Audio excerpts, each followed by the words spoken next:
Ողջույն սիրելի հետևորդներ, ԱՄՆ գլխավոր լուրերի այս թողարկմանը դիտեք։ Արտակարգ դեպք Նյու Ջերսիում շրջվել է դպրոցական ավտոբուս 31 ուղևորով, վարորդը և 14 երեխա ստացել են վնասվածքներ, մեկի վիճակը ծանր է։ Ավելի քան $1 միլիարդ չվերցված հարկային վերադարձներ սպասում են իրենց պահանջատերերին, ապրիլի 15-ը վերջնաժամկետն է դրանք ստանալու համար։ Վերաքննիչ դատարանը երրորդ անգամ է արգելափակել Թրամփի գործադիր հրամանը, որը սահմանափակում էր ծնունդով քաղաքացիություն ստանալու իրավունքը, որն է հաջորդ քայլը։ Դպրոցական ճաշարաններն ու սննդային բանկերը կարող են կորցնել $1 միլիարդ Թրամփի վարչակազմի բյուջետային կրճատումների պատճառով, երբ և ինչ հետևանքներ այն կունենա։ Ուկրաինան համաձայն է հրադադարի առաջարկին, ԱՄՆ-ն առաջարկել է ժամանակավոր հրադադար, այժմ սպասում են Ռուսաստանի արձագանքին։ Թրամփն ուժեղացնում է առևտրային պատերազմը Կանադայի դեմ, պողպատի և ալյումինի մաքսատուրքերը կրկնապատկվել են հասնելով 50%-ի։ ԱՄՆ-ի եղանակային և օվկիանոսային վարչությունում կրճատվում է 1000 աշխատատեղ, ինչը կարող է ազդել եղանակի կանխատեսման վրա և ոչ միայն։ Կրթության նախարարությունը կրճատում է 1300 աշխատակից նախապատրաստվելով գերատեսչության հնարավոր լուծարմանը։ Հարվարդի, Բերքլի, Ջորջթաունի և Կոլումբիայի համալսարանների ուսանողները բողոքի ակցիաներ ու դասադուլներ են սկսել, որն է պատճառը։ Բյուջեն հաստատվեց ներկայացուցիչների պալատում, օրենսդիրները քվեարկել են կառավարության ֆինանսավորման շարունակման օգտին, հաջորդ քայլը Սենատինն է։ Նախագահ Թրամփը գնել է մի քանի Թեսլա, չնայած նախկինում քննադատել էր էլեկտրական մեքենաները։ 132 տարի անց հայտնաբերվել է կորած նավի մնացորդները։ Միչիգանի ափերի մոտ գտել են Տիտանիկից ավելի վաղ խորտակված Western Reserve նավը կամ այն, ինչը պահպանել է ժամանակը։ Այս և այլ լուրերի մանրամասները հաջորդիվ։ Դպրոցական ավտոբուս է շրջվել Նյու Ջերսի Garden State Parkway մայրուղում, որի մեջ եղել են երեխաներ։ 31-ից 15-ը, վարորդը և 14 երեխա ստացել են տարբեր աստիճանի մարմնական վնասվածքներ։ Նրանք տեղափոխվել են հիվանդանոց։ Բազմաթիվ փրկարարներ և շտապօգնության աշխատակիցներ են շտապել դեպքի վայր։ Նյու Ջերսիի նահանգապետ Ֆիլ Մըրֆին հայտնել է, որ տեղեկացված է եղել վթարի մասին և նշել, որ ոստիկանությունն ու տրանսպորտի վարչությունը անմիջապես շտապել են դեպքի վայր։ Նա նաև նշել է, որ հրահանգել է հետաքննություն սկսել։ Մոնտվեյլ քաղաքի քաղաքապետ Մայք Խասալին հայտնել է, որ զոհեր չկան, բայց 14-ամյա մի տղա լուրջ վնասվածք է ստացել։ Ավտոբուսը ուղևորվում էր Նյու Յորք նահանգ։ Եկամտային հարկի ավելի քան $1 միլիարդ չվերցված վերադարձներ կարող են դառնալ կառավարության սեփականությունը ըստ հարկային ծառայության IRS-ի։ Պաշտոնյաների խոսքով 2021 թվականի չվերցված վերադարձները սպասում են իրենց պահանջատերերին, և այդ գումարները ստանալու վերջնաժամկետը ապրիլի 15-ն է։ Օրենքի համաձայն հարկատուները սովորաբար 3 տարի ունեն իրենց հարկային վերադարձները ստանալու համար։ Եթե նրանք չեն դիմում այդ ժամանակահատվածում, գումարը դառնում է ԱՄՆ գանձապետարանի սեփականությունը, նշված է հարկային ծառայության կայքում։ Հարկային վերադարձի իրավունքի տակ գտնվող ավելի քան 1 միլիոն հարկատուների թվում կա 116,000-ից ավելի Կալիֆոռնիայի բնակիչ, որոնց համար միջին վերադարձի չափը կազմում է մոտ $600, թեև յուրաքանչյուր ընտանիքի իրավիճակը տարբեր է։ Ավելի մանրամասն ծանոթանալու և շահառու լինելու հանգամանքը ճշտելու համար հարկավոր է այցելել irs.gov։ Դաշնային վերաքննիչ դատարանը երրորդ անգամ է արգելափակել Թրամփի քաղաքացիության սահմանափակման հրամանագիրը։ Նահանգների առաջին շրջանի վերաքննիչ դատարանն այսօր որոշում է կայացրել մերժել նախագահ Թրամփի իրավաբանական թիմի պահանջը, անմիջապես վերացնել Մասաչուսեթսի դաշնային դատավորի արգելքը։ Նախագահի գործադիր հրամանագիրը սահմանափակում է քաղաքացիություն ստանալու իրավունքը, որը ենթադրում էր, որ ապօրինի գտնվող անձանց երեխաները այլևս ավտոմատ քաղաքացիություն չեն ստանա։ Թրամփի վարչակազմը պնդում է, որ սահմանադրության 14-րդ ուղումը չի նախատեսում քաղաքացիություն բոլորի համար, ովքեր ծնվել են նահանգներում, այլ միայն նրանց համար, ովքեր ԱՄՆ իրավասության ներքո են ծնվել։ Երկու տասնյակ նահանգներ դիմել են դատարան, պնդելով, որ Թրամփի հրամանագիրը խախտում է սահմանադրության 14-րդ ուղումը, որը երաշխավորում է ԱՄՆ ծնված յուրաքանչյուրի քաղաքացիությունը։ Դատավորները արգելափակել են հրամանագիրը 6 առանձին գործերով, մինչդեռ որոշ գործեր դեռևս սպասում են վճռի։ Որոշ դատական հայցեր էլ միացվել են միմյանց, սակայն Թրամփի վարչակազմի փաստաբանները փորձում են վերաքննիչ դատարանների միջոցով վերացնել այդ որոշումները։ Հաջորդ քայլը հավանաբար կլինի Գերագույն դատարանում բողոքը, քանի դեռ արգելքը մնում է ուժի մեջ, քաղաքացիության սահմանափակումները չեն կիրառվում։ Գյուղատնտեսության դեպարտամենտը USDA-ը կրճատել է ավելի քան $1 միլիարդ ֆինանսավորում, որը նախատեսված էր դպրոցներին եւ սննդային բանկերին տեղական ֆերմերներից մթերքներ ձեռք բերելու համար։ Այս որոշումը կայացվել է Թրամփի վարչակազմի դաշնային ծախսերի նվազեցման քաղաքականության շրջանակում։ Ուսուցիչները, ծնողները ու սոցիալական աշխատողները դուրս են եկել բողոքի ակցիաների, պնդելով, որ այս քայլը լրջորեն կազդի աղքատ ընտանիքների երեխաների սննդակարգի վրա։ Սննդի ֆինանսավորման այս կրճատումը կազդի բազմաթիվ հանրային դպրոցների եւ մանկապարտեզների վրա, որոնք օգտվում են Local Food for Schools ծրագրից։ Կրճատումների արդյունքում կտրուկ կնվազի դպրոցական ճաշարաններում մատուցվող սննդի որակը, քանի որ դպրոցներն այլևս ստիպված կլինեն օգտվել ավելի մատչելի եւ ավելի քիչ սննդարար այլընտրանքներից։ Նահանգներին պաշտոնապես ցանուցվել է մարտի 7-ին, որ 2025 թվականի ֆինանսավորումը կդադարեցվի 60 օրվա ընթացքում, ինչն էլ նշանակում է, որ կրճատումները կսկսվեն արդեն մայիսից։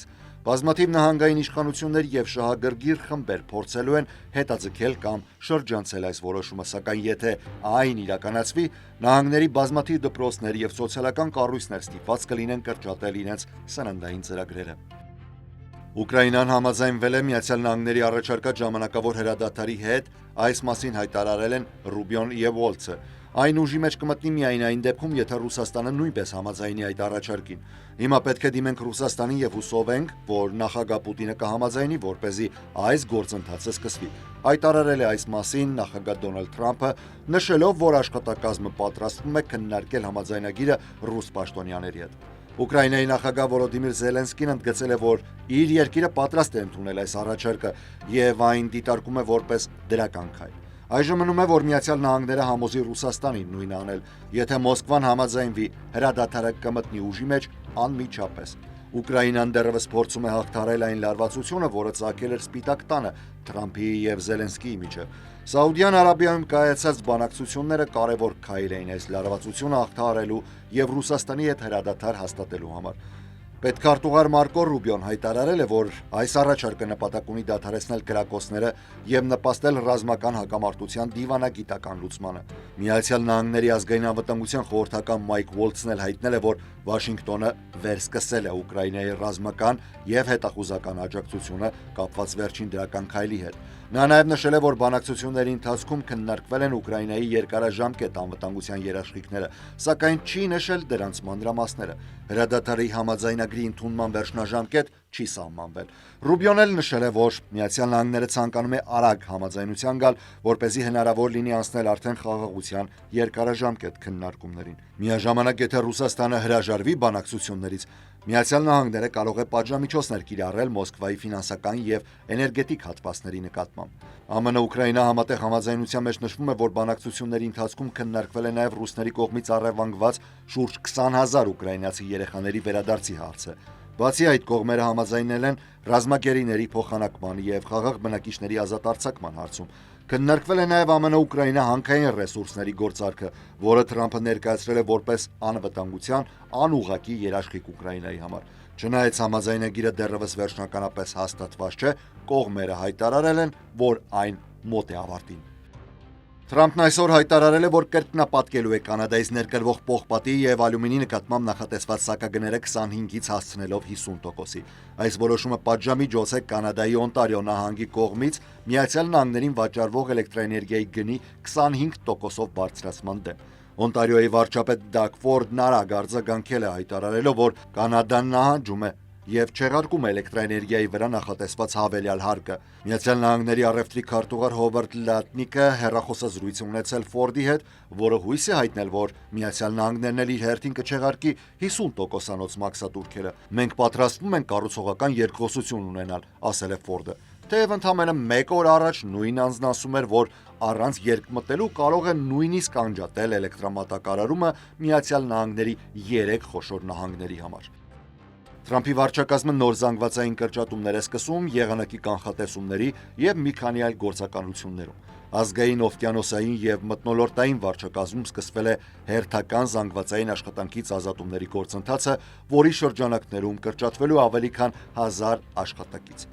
NOAA-ը հանրությանը հայտնի է եղանակային կանխատեսումներով, սակայն այն ունի նաև այլ կարևոր գործառույթներ, այդ թվում Համաշխարհային կլիմայի եւ օվկիանոսների մշտադիտարկում, փոթորիկների, ջրհեղեղների, ցունամիների նախազգուշացում, Միացյալ Նահանգների ձկնորսության կառավարում, ծովային արգելոցների վերահսկողություն, տիեզերական եղանակի դիտարկում, նավիգացիոն տվյալների տրամադրում նավերին։ Վերջին 4 տարիների ընթացքում NOAA-ը կորցրել է իր աշխատողների մոտ 25%-ը, հազարավոր եղանակի կանխատեսումների եւ NOAA-ի աշխատակիցների հեռացումը կարող է լուրջ սպառնալիք դառնալ հանրային անվտանգությանը։